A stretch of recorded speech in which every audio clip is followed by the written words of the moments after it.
बोला बोला बाबा महेंद्रनाथ की।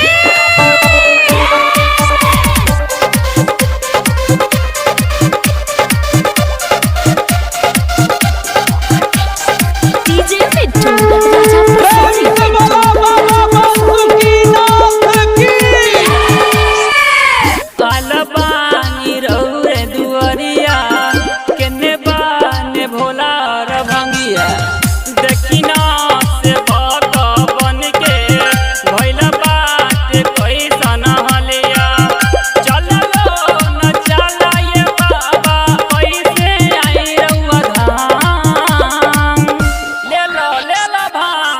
कैसे देता रहो? है 10 टका के देम लेबो आखिरी पुरिया बा। ठीक बा दे द। ले लो ना भांग बम ले लो ना भांग।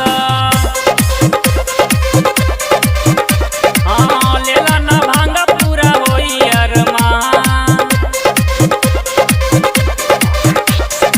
ए भैया कितना दूर हो बाबा के नगरी?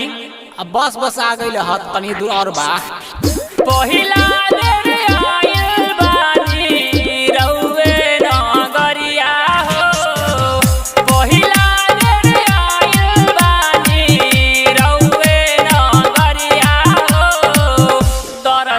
देखाइए बाबा तरसे नहयना हो दर्शन देखाइए बाबा।